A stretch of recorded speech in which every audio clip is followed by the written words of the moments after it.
Morning students. Today's topic of theory of competition is regular expression. Regular expression. So today we are going to discuss about regular expressions in grammar. Right? Now, what is regular expression and what is regular language? You know what is regular language? That is RL stands for regular language. So what is regular language? Any language could be called as regular if we can make its finite automation, right? And it is called regular if we can generate regular grammar of it, right? So what is regular language? If you have to define what is regular language can be defined as a regular language if we can generate its finite automata, or any regular language if there exists a regular expression of it, then we can say it is a regular language. So how we are going to define?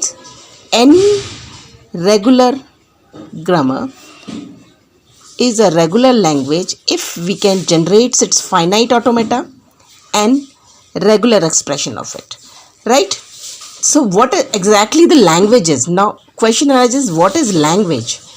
Language is nothing but it is a set of string.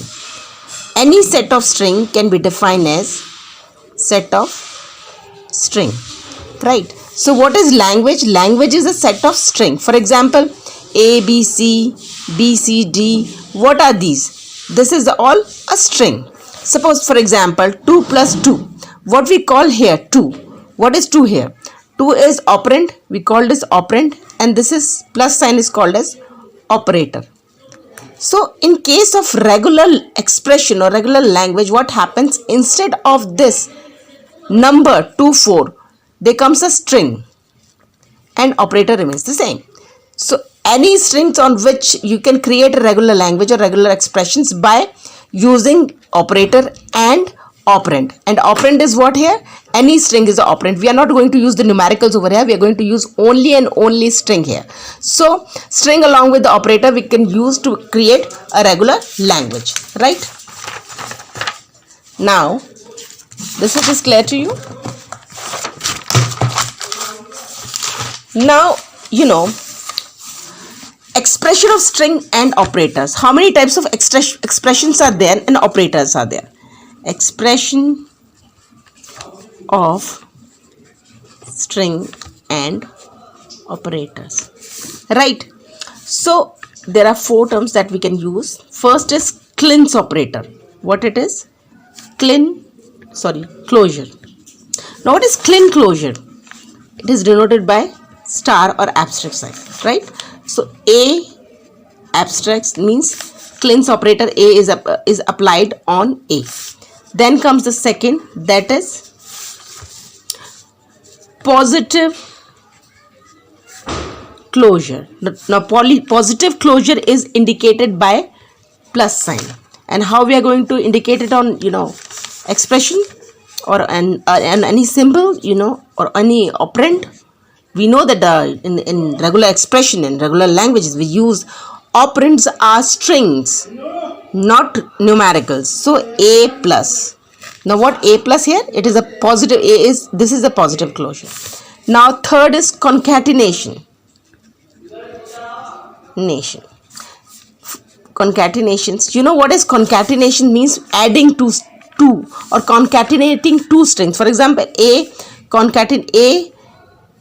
B is concatenated with CD. So if we do the concatenation of it, we are going to concatenate AB with C, CD, then what is going to be the result? A, B, C, D. So this is concatenations. Now, fourth one is union. How you are going to represent union? By plus sign. For example, on expression A plus B, A union B. Now what does the word union means? Union means either A or B. We cannot take A, B together. So A union B, how we are going to define A union B? It's going to be either A or B. You cannot write A, B. This will be wrong. So A union B means either A or B, not both of them together, right? This much is clear. Now, you know what? Regular expression can be of two type. Two type, right? Primitive and non-primitive. See, in primitive we are going to use only basic, basic operators. When we use only basic operators, then we call it as a primitive, right? So regular expression is said to be valid if it can be derived from the primitive regular expression. So when we are going to say that a regular expression is valid only and only if it is derived from primitive regular expression by a finite number of application, a finite number of expression or application of the following rule.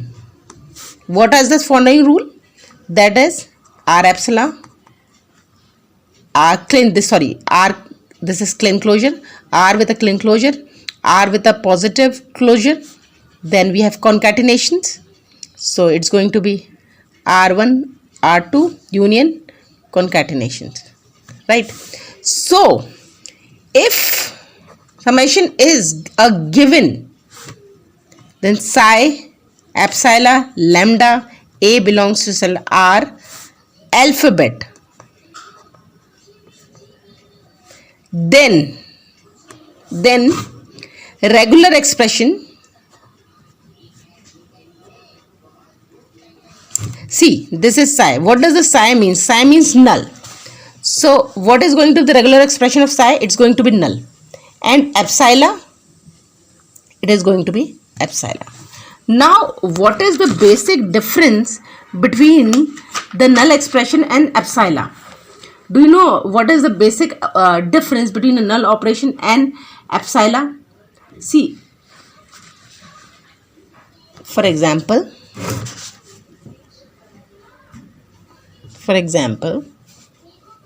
let's take say we have to find out the epsilon.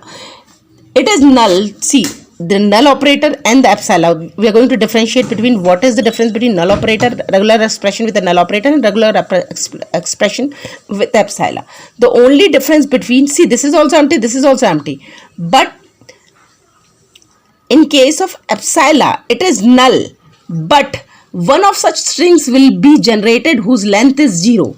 It is also null, lekin at least one string will be, there will be one string whose length will be 0 in it. So how you are going to say it? It is null, but one such string will be there or will be generated whose length is 0, right? So this is clear. Now how we can generate a regular expression? See, what we are going to use, suppose A union B, then we can use cleanse operator on it, then say we are using union into it, then we are going to use that these are the few things that we are going to use, right? So this is what it's a regular expression is being created. It's simple.